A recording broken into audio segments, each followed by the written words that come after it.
Alors aujourd'hui je suis avec cette belle Jaguar XTR qui appartient à Olivier. Salut Olivier. Salut Christophe. Donc c'est une XTR V8, tu peux m'en dire un petit peu plus sur le Donc une XTR V8 de fin 2004, le dernier modèle de la série, de cette série-là, juste avant que Jaguar passe sur un autre modèle, une autre série, plus moderne, mais la dernière avec ses formes très arrondies, qui évoquent beaucoup la Type E. D'accord. Comme d'habitude, on va faire un petit tour un petit peu détaillé de la voiture. On va essayer de voir un petit peu tous les détails de finition de l'auto. Et puis après, on va aller rouler un petit peu. Donc, on va faire d'abord le tour de l'auto. La teinte, tu la connais, la référence de la teinte? C'est un verre bouteille un peu classique, on va souvent chez Jag, mais après... C'est le British Racing Green, mais version métallisée. Oh, c'est beau, British Racing Green. C'est rigolo parce que quand on la voit en photo, en fait, moi perso en photo, je la trouve moche cette bagnole.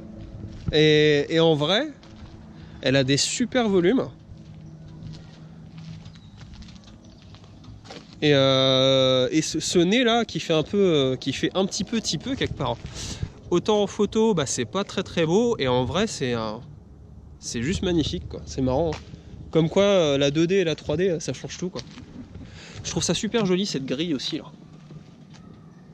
Ça c'est beau, hein. C'est très beau. Alors est-ce qu'il y a des petits détails particuliers de finition à l'extérieur que t'aimes bien toi? L'esthétique de l'auto. L'esthétique globale quoi. C'est l'esthétique globale, l'évocation de la Type E. Ouais. Les galbes, les courbes. C'est une auto qui fait aussi beaucoup penser à l'Aston Martin. C'est vrai. Ouais. C'était la DB7 à l'époque. Ouais. C'est le même designer. Et visiblement, sensiblement les mêmes performances. L'Aston est quand même plus sportive, type sport. Mais on trouve son bonheur dans cette auto, aussi bien en termes de performance que de confort. On va aller voir à l'intérieur. Donc il y a eu un petit peu de boulot de restauration qui a été fait sur cette voiture, hein, sur les cuirs. Bon, je le sais parce qu'on a fait une partie ensemble, mais toi tu as continué. Donc là elle est vraiment magnifique, quoi. Tout est beau. C'est une auto qui a 15 ans maintenant, ouais. Entre 10-15 ans. Ouais. Et il y avait un petit peu de boulot pour rattraper tout et pour lui redonner son aspect des neuf. Ah, c'est vrai que là c'est superbe. C'est superbe. Donc à l'intérieur on a ce beau bois là, c'est super beau ça, c'est chouette, on est vachement engoncé, c'est marrant, la planche de bord elle remonte super haut, c'est assez surprenant comme sensation, enfin moi j'ai vécu ça dans assez peu d'autos finalement, enfin je crois que c'est la première où j'ai cette sensation là où t'es vraiment... Finalement t'as une bande très fine en haut là. Absolument, on est très bas, très bas, il y a une ceinture de casse qui est assez haute, une surface vitrée qui est très basse, qui fait tout le tour. Et un design intérieur qui mélange le bois, le côté historique Jaguar, et puis le côté un peu moderne qu'on retrouve à l'arrière surtout, sur la partie siège arrière et planche arrière qui sont très bien designées. Alors ça fait pas sportif du tout, ça fait très élégant. La seule petite touche sportive à la limite c'est le petit logo R de l'XKR, c'est de la XKR sur le pommeau, mais c'est vraiment très élégant. Ça a plutôt bien vieilli je trouve, moi. C'est joli. Bon alors c'est sûr qu'on regarde l'écran du système multimédia, ça fait bon, voilà, ça, GPS des années 2000. Voilà exactement. Mais bon, les boutons, il n'y a pas de décoloration, c'est toujours agréable à toucher. Il y a beaucoup de voitures de cette époque, bah, typiquement on connaît ça sur la 996 par exemple, où il y avait beaucoup de soft touch, des boutons qui vieillissaient, là c'est pas le cas quoi. Alors il y a eu beaucoup moins de boulot sur cette auto que sur la 96, qui avait des soft touch qu'il fallait totalement restaurer. Là les finitions sont assez classiques, mais de bonne facture, vieillissent bien. On a des cuirs qui sont extrêmement épais, qui vieillissent bien aussi. Donc globalement c'est une auto qui est solide. Alors ça on voit bien le côté Ford hein, ici là. Oui, et ne serait-ce qu'avec la clé. Tu prends la clé de contact, la clé. Tout de suite que il y a beaucoup d'éléments Ford. Et bah c'est pas spécialement, ça fait pas très luxe ni haut de gamme, mais par contre ça vieillit bien quoi. Ça vieillit bien et c'est toujours propre quoi. Donc là on voit qu'on a les commandes de clim qui sont là, bon là c'est lié au système multimédia j'imagine. Siège chauffant, tiens t'as les sièges chauffants dessus, j'avais même pas remarqué. Donc plein de boutons comme toujours à l'époque, autour de l'autoradio. Le petit bouton S là, c'est quoi? C'est un mode sport? C'est le mode sport, ouais. D'accord. Ouais, qui permet de raccourcir, raccourcir pas les rapports, mais de tirer les rapports un peu plus loin. D'accord. Et grand luxe pour l'époque, la voiture était équipée d'un magnifique téléphone portatif qu'on retrouve dans la console centrale. Oh, on va regarder ça alors. Oh là là, ça c'est beau ça. Motorola Jaguar. Ça c'est du vintage ça. Ah oui, on est vraiment dans le... On est à la charnière entre les classiques et les modernes et ça se retrouve à tout. Alors comment on le défait le truc? J'ose pas le défaire, j'ai pas envie de tout casser. Donc là il y a un petit vide. Ah, c'est le cendrier qui est ici. Une petite boîte à gants qui est là, qui est bon, qui est assez grande. Ça tu m'avais expliqué une fois, c'est quoi ça? C'est une diode, c'est ça? Alors ça c'est effectivement un détecteur avec une diode pour l'airbag qui déconnecte automatiquement l'airbag quand on se rapproche trop de la console. Ok.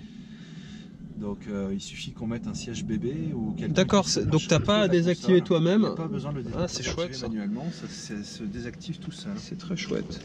Donc ça c'est les commandes, les mémoires des sièges, des réglages des sièges j'imagine. Absolument. Les vitres rétro. On va montrer les commandes des sièges qui sont, donc j'ai eu du mal à les trouver tout à l'heure. Voilà, elles sont là. Elles sont planquées ici. Donc ça c'est avant-arrière, ça doit être ok, c'est le dossier. Et ça c'est quoi? C'est support lombaire, c'est ça? C'est support lombaire, il y avait aussi les appuis-têtes qui étaient réglables. Enfin, d'accord. L'ensemble du siège est réglable. Alors l'arrière. Donc si les sièges à l'avant étaient propres, ceux à l'arrière sont carrément neufs. Je vais tenter un truc dangereux, je vais essayer d'aller derrière. Ce qui est souvent difficile dans ce genre de voiture. Ah ouais, bon, alors... Non, je vais rester comme ça parce que j'ai pas envie d'abîmer le cuir. Mais on est bien assis quand même, ça va. Bon, c'est un peu petit, mais... En fait, il y a moins de place que dans une 911, très clairement. D'accord. Si on veut avoir une position de conduite normale, il y a moins de place que dans une 911. Par contre, il y a plus de place latéralement. Ouais. Et les sièges sont également plus rembourrés, ils sont plus épais. Mais bon, clairement, quel que soit l'âge des enfants qu'on souhaite mettre derrière, ça le fait pas dès lors qu'on fait plus d'un mètre 75. D'accord. Dès que le conducteur fait plus d'un mètre 75, ça marche pas. D'accord. Ok. Donc le coffre, tu sais combien de décimètres cubes il fait le coffre? Aucune idée. Aucune idée. Bon. Il y a de la place en tout cas. Oui, on peut. C'est bien pour une GT. On peut mettre pas mal de choses. Ouais. Et puis il y a le lecteur CD bien d'époque aussi. J'essaierai de trouver l'info et je l'incrusterai en vidéo. Et puis on va regarder le bloc moteur. Donc ici, tac.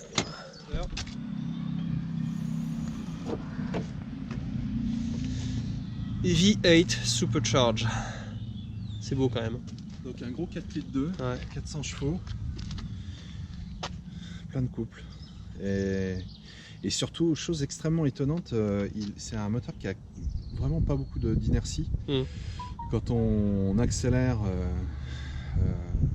au neutre, sans être en piste, quoi, il prend les tours immédiatement. Surprenant pour un 4 litres 2.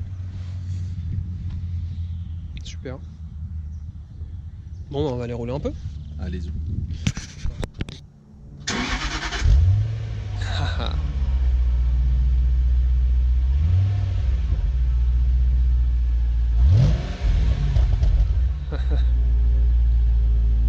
Ah, c'est sympa quand même. Hein. Ça ronronne bien. Allez. Premier tour de roue en XKR. V8. Hein. Okay. V8 4 litres 2, boîte auto, 6 vitesses.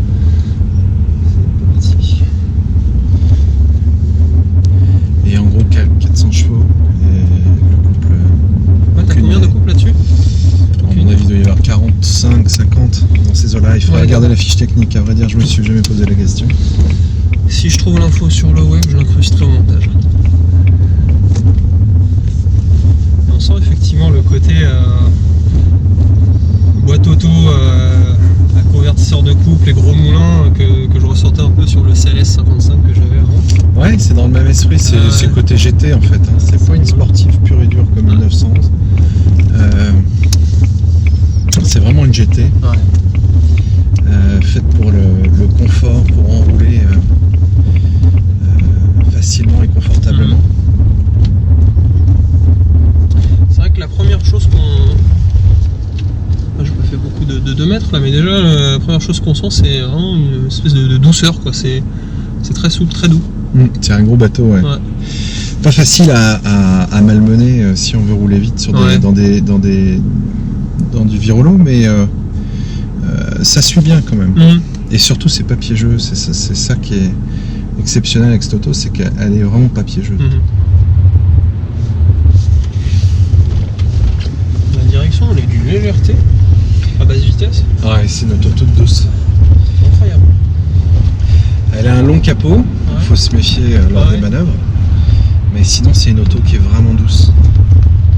La course molle, elle est assez longue en fait sur les freins. T'as pas une attaque toute immédiate. Ouais, c'est très progressif et puis tu mets du temps à l'avoir en fait. Ouais, c'est vrai. Après, c'est les chevaux qui comment dire, rattrapent pas mal par rapport aux autos de l'époque. Il faut se resituer aux années 2000. Elle est de quelle année celle-là? Celle-ci, elle est de 2004. Elle est fin 2004, c'est le dernier millésime avant qu'il change de modèle. Ah, t'as un vrai confort de roulage quand même. Pas le genre d'auto que tu emmènerais sur un circuit, mais plutôt le genre d'auto que tu emmènerais te promener en Écosse, dans les petits virages du paysage écossais, sur une balade de 1000 ou 2000 km dans le week-end.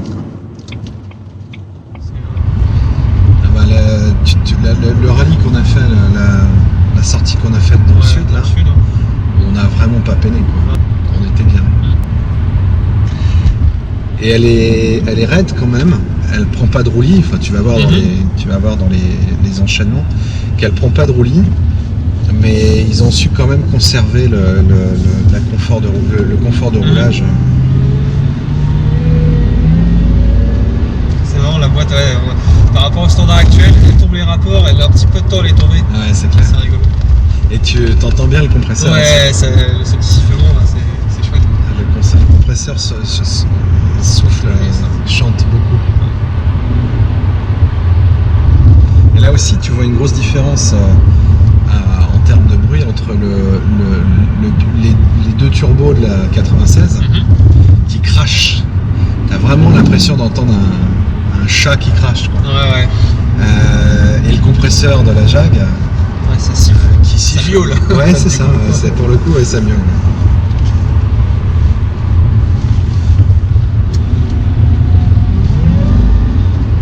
C'est marrant ce bruit.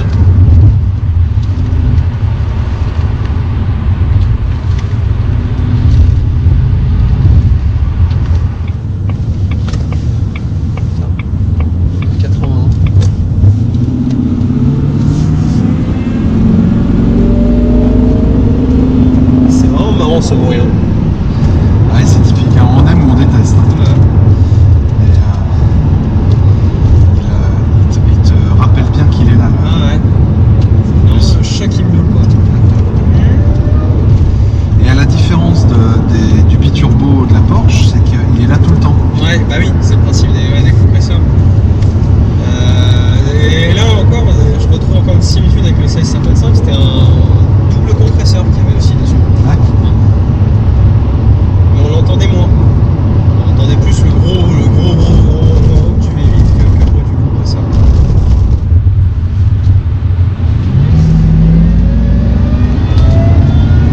Ça fait vraiment le bruit d'un chat qui miaule. Ouais, c'est clair.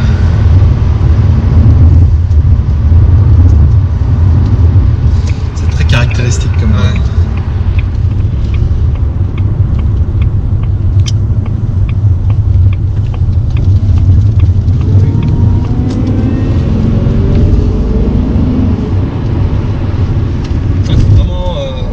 Elle est très très longue en fait. Mais effectivement, ça prend pas de roulis du tout. Non. Ça reste. Je pense qu'elle reste fidèle au cahier des charges. C'est une auto qui reste sportive, mais dans l'ambiance GT.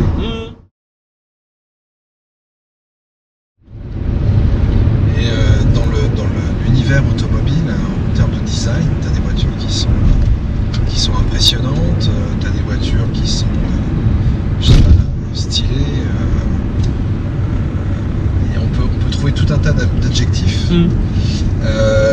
l'adjectif classe est pas forcément facile à trouver dans votre véhicule. Et je trouve que cette auto-là, cet adjectif lui colle vraiment bien, parce que elle n'a pas ce côté agressif qu'on pourrait retrouver dans une Lamborghini, une Ferrari, voire même une Porsche. C'est clair. Elle n'a pas du tout ce côté agressif, elle est tout en rondeur, tout en douceur, mais elle a vraiment une ligne classe. Et finalement assez intemporelle. Quand tu juges aujourd'hui avec les critères esthétiques d'aujourd'hui, c'est une auto je trouve qui s'est pas démodée. Elle reste complètement en dehors des standards du style, du design actuel, et c'était déjà le cas à l'époque finalement. Et ça n'a pas changé. Voilà, c'est tout pour aujourd'hui. J'espère que la vidéo vous a plu. Merci encore Olivier pour cet essai, c'était un plaisir. Avec plaisir. Pour info, cette auto est à vendre, donc je vais mettre une vidéo un peu plus spécifique là-dessus dans la section petite annonce. Mais déjà, si au visionnage de cette auto vous vous sentez intéressé, n'hésitez pas à m'envoyer un message. Comme d'habitude, si vous voulez faire une vidéo avec votre auto, n'hésitez pas à me contacter. Et puis, soyez prudents sur la route. À très bientôt. Salut.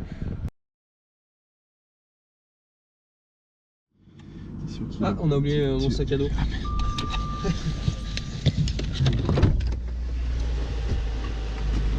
Il y a des papiers dedans, tout ça. Donc...